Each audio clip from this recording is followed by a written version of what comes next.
Alrighty, hello everybody. Give this a second to let some notifications head out.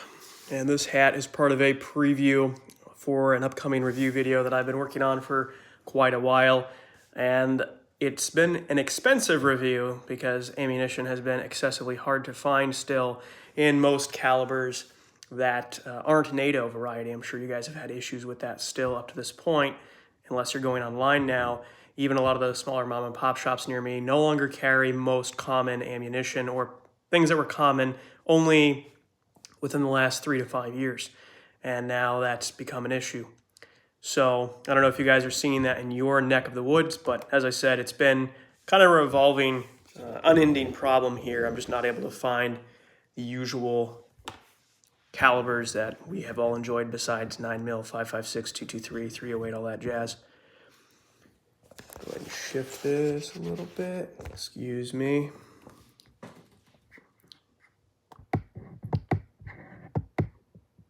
So as far as upcoming reviews on hand right now, I'm working on a review of the Spencer, which is why I've got the cool multicam cap. And it's been an interesting experience thus far. It's chambered in 45 long Colt. I've had some pretty good results with it thus far. Got the Galil that I'm working on as well. There'll be some content put out with that in the near future as well. I'm having some issues with some of the software I've been working with recently, so I'm expanding on that right now with different editing software and things, and just playing around with what's readily available through the App Store and things. I'm still using my phone mostly to do a lot of my editing, as I don't have a laptop that can really handle the level of rendering that's needed, especially now that I'm shooting in 5K with a couple of GoPros. So that's kind of the latest on that front. It's been increasingly difficult to get out of the range just because of the cost of ammo. And if you guys do shop through any of the affiliate links or things on my videos, it does help me out a lot. It gives me a little bit of kickback so I can put that towards ammo. And YouTube has been pretty rough on my channel lately in terms of view counts, in terms of reach. And I'm not able to access all of my followers anymore like I used to be able to. So only a fraction of you guys are seeing updates, notifications, community posts, and things like that.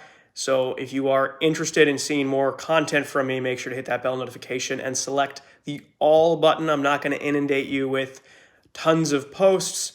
As you know, I don't post as frequently as I would like to.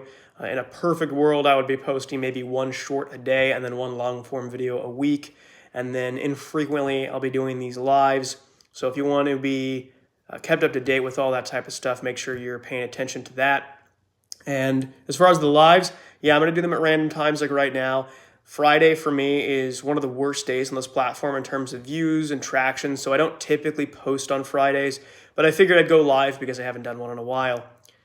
So moving on to the World War III report. I've been paying attention fairly closely to the Azerbaijan and Armenian border issues. Both of those nations have pretty close ties to Russia, so it'll be interesting to see how the response is handled to that. There were just some issues there where some forces were captured and executed, and some videos come out from that. And there's been quite a bit of issues with the border. There's been territory that's been seized. I'm not fully up to snuff on all the issues surrounding that, but a lot of these boundaries have been conflict zones long before there was a Soviet Union, so a lot of the tribal and ethnic hatred has come back post-Soviet Union. So we'll see if the Russian Federation comes in or puts sanctions in or offers to bring peacekeepers in. This might, of course, impact their ability to operate a little bit in Ukraine. Time will tell. One of the things I've been working on lately, and I haven't posted many updates on the conflict there, I'm working very heavily on gear reviews of Russian equipment and current use Russian equipment. I found some hookups to obtain some of this stuff, and it's getting increasingly hard to get, not only because it's being pressed into service right now, but the normal supply chains for a lot of it have been locked out in the Western world. A lot of the payment processors have not permitted these companies to do business with them anymore. So getting a hold of a lot of the popular stuff like A&A is one of the big tactical gear producers over in Russia. They make knockoffs of Cry pants. They make plate carriers. They make all kinds of various tactical accessories. And a lot of that stuff is in widespread use amongst Russian forces or aligned forces with the Russians. So you'll see a lot of that out there once you know what you're looking at. And really my question ultimately is that stuff as good or is it comparable to Western kit and Western equipment?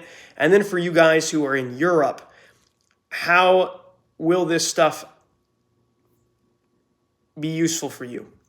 Because with enough time passing, you're going to see a lot more Russian kit floating around. Hello, thanks for stopping by, Anon.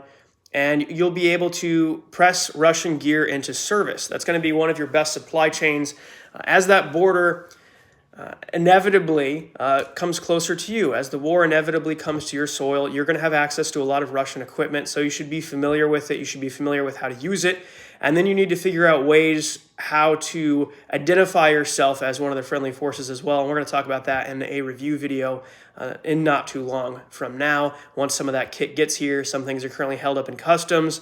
So I'm just waiting for that to process if some of the stuff is even going to leave the countries from which I ordered it.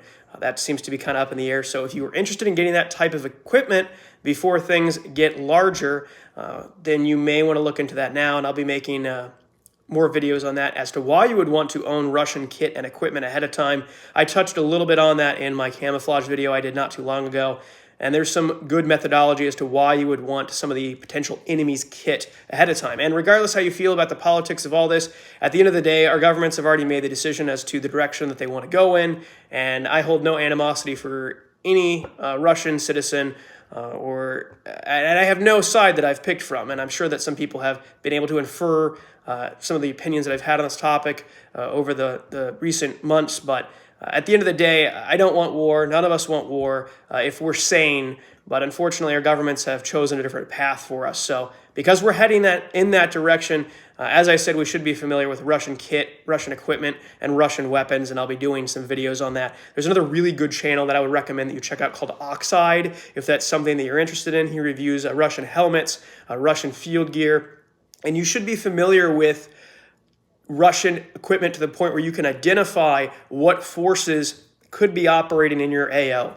If you're in Poland and, for example, the war comes to Poland, you as the average citizen should be able to recognize, are these VDV troops, are these airborne troops? You'll be able to pick up on what forces are in your area purely based on the equipment that they are wearing if you have a trained eye. So you need to become a trained observer now. You need to stay up to date with the latest trends that the Russian military is deploying, because each role, just like a Western fire team, they have their kit laid out in a very specific manner. So they have a program that they implemented starting in 2015 called the Ratnik program, which translates into warrior.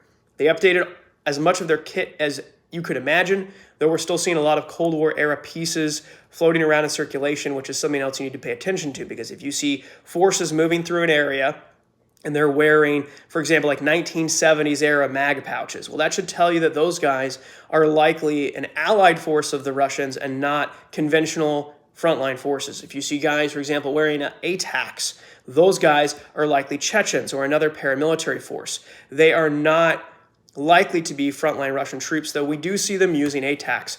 More likely, you will see specialty troops of the Russian Federation wearing multicam.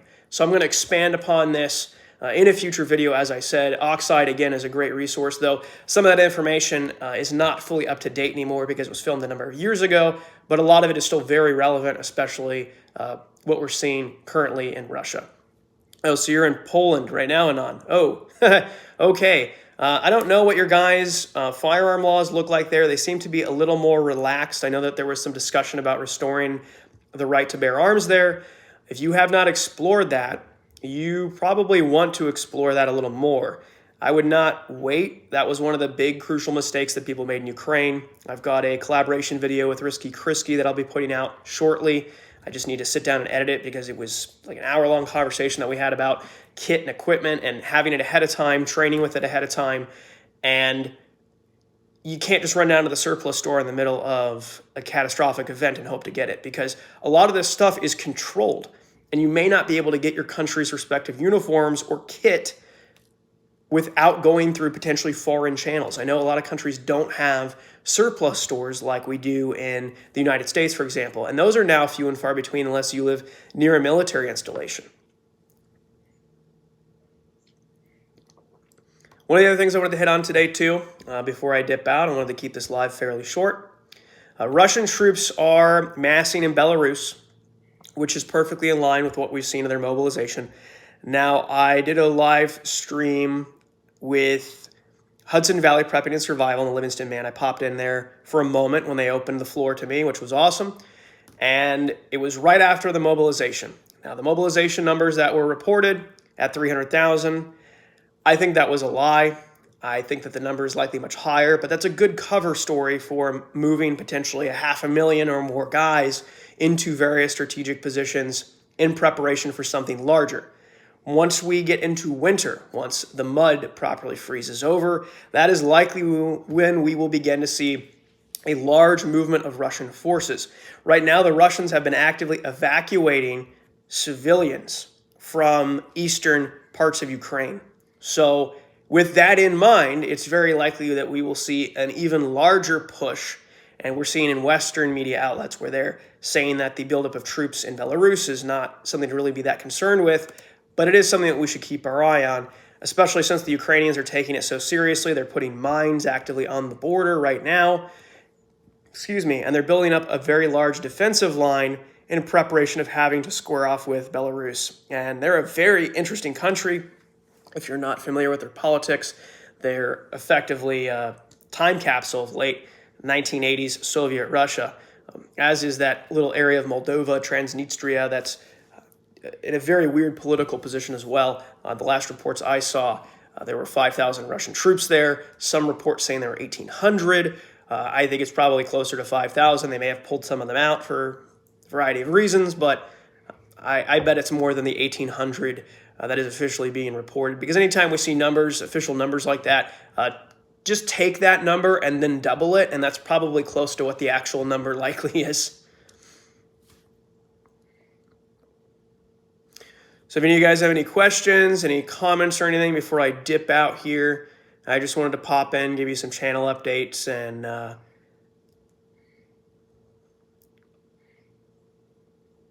alrighty guys, take care. Thank you so much for tuning in and listening to me ramble about the channel and what I've got planned in the future. So I will see you all soon in the comments and on my live stream. Thanks. Bye.